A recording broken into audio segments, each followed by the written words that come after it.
आलोक शर्मा खरी खरी कह गए सुनील साजन। इसका मतलब अखिलेश यादव और उनकी पार्टी के प्रवक्ताओं में टीस तो है, आपने जो उनके साथ बर्ताव किया मध्य प्रदेश में।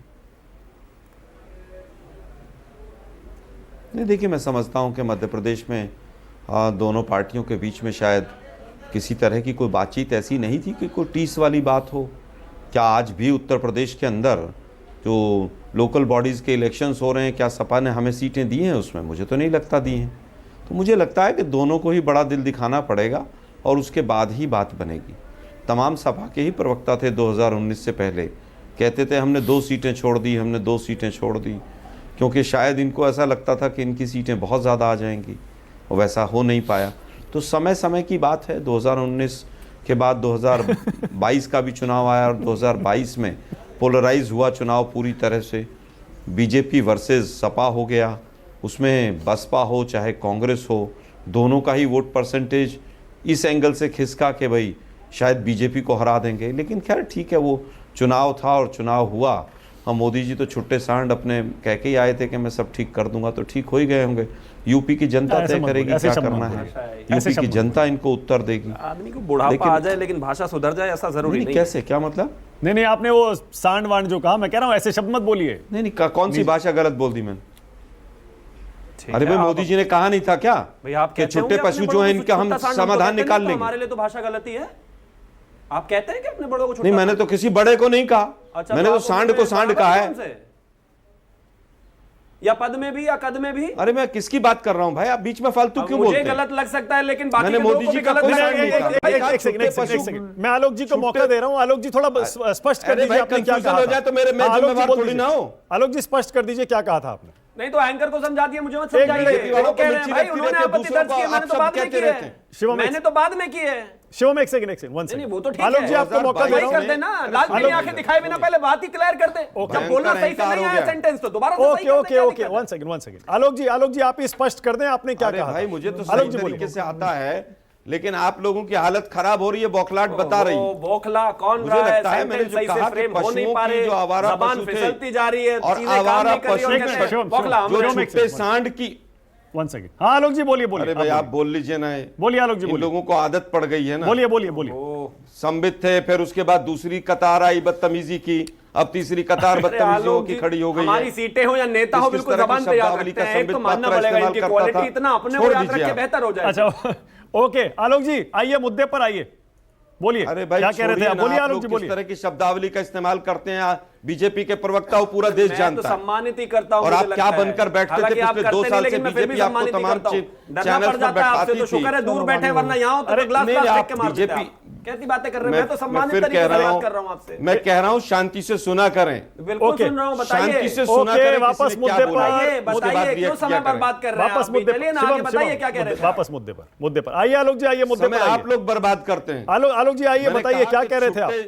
आइए। उत्तर प्रदेश में मोदी जी जो बताकर आए थे ना कि छुट्टे सांडों का समाधान कर लिया है, वो शायद हो ही गया होगा, तो अब जनता तय करेगी।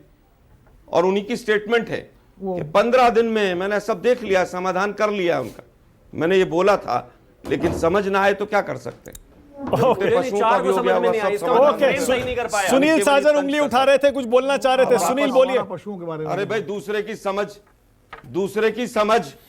समझ का मैंने ठेका नहीं लिया है। तो 3 की समझ गलत नहीं हो सकती। अरे उन्होंने स्पष्ट कर दिया ना, बोला गलत था उन्होंने स्पष्ट कर दिया। उन्होंने क्या कहा? सुनील साजन समस्या जो थी, सुनील बोलिए। देखिए, मैं एक अंतिम बात कहना चाहूंगा। हाँ बोलिए आलोक जी, बोलिए। दे रहे हैं एक सेकंड सुनील, लौट रहा हूं आपके पास। आलोक शर्मा कंप्लीट कर लें जरा, फिर आ रहा हूं। मध्य प्रदेश के अंदर भी, मध्य प्रदेश में भी एक इन्हीं के सांसद, एक जनरल सेक्रेटरी, वो ये कहते पाए गए कि मैं गणेश जी की तरफ हाथ करके कह रहा हूं मैं चुनाव नहीं लड़ना चाहता हूं।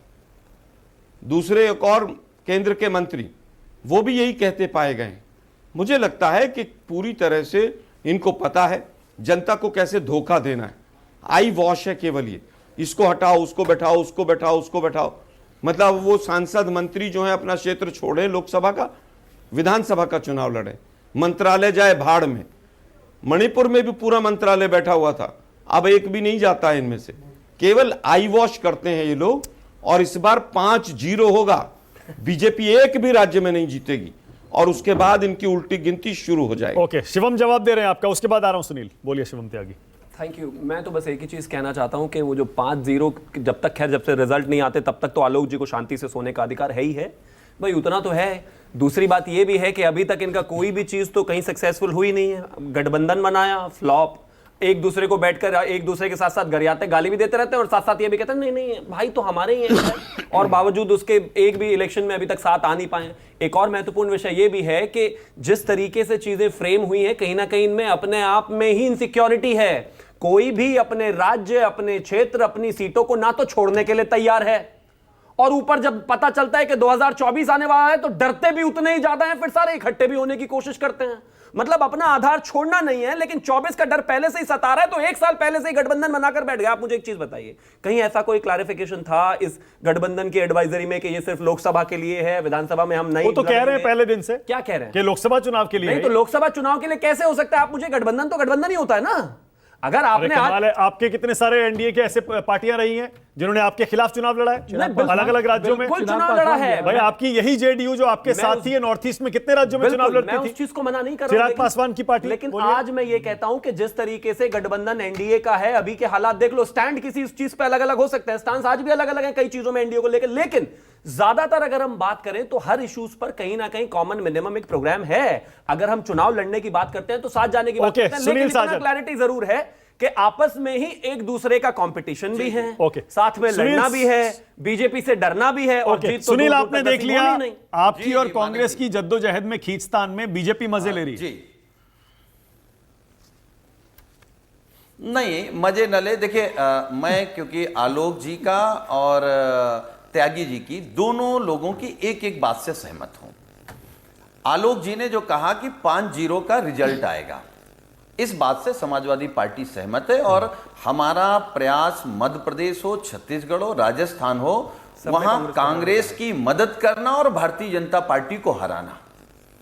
एक और दूसरी बात, जो बीजेपी के प्रवक्ता ने कहा कि इन सब विपक्षी नेताओं को डर लगता है। हां, डर लगता है, बिल्कुल डर लगता है। और डर इस बात का लगता है कि जिस तरीके से साजिश करके संविधान खत्म करना चाहते हैं, पिछड़े दलित का जो आरक्षण छीनना चाहते हैं, जो सामाजिक ताना बाना है जो वो आप खत्म करना चाहते हैं, उससे डर लगता है।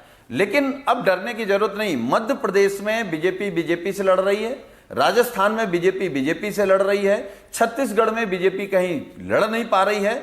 लेकिन हम इन परिस्थितियों के बावजूद भी आलोक शर्मा जी से कहेंगे कि आप पिछली बार भी ये सब जीत गए थे, लेकिन लोकसभा में क्या हुआ?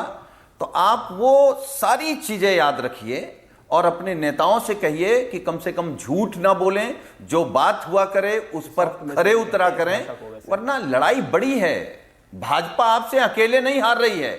जब तक ये 27-28 दल आपके साथ नहीं खड़े होंगे, आप भी 0 हो जाएंगे। ये मेरा व्यक्तिगत सुझाव है केवल कांग्रेस के लिए। आलोक जी जवाब देंगे क्या? 0 हो जाएंगे? 27 पार्टियों को साथ लेकर चलिए। देखिए, मुझे लगता है कि हम तो सभी को साथ लेकर चल रहे हैं, लेकिन हमने शुरू से ही क्लियर भी किया पटना के ही प्रोग्राम से भी कि चाहे प्रधानमंत्री का पद हो और चाहे सीटों का बंटवारा हो, लेकिन अभी वो समय नहीं आया है कि आपस में कटुता और एक दूसरे को नसीहत दी जाए।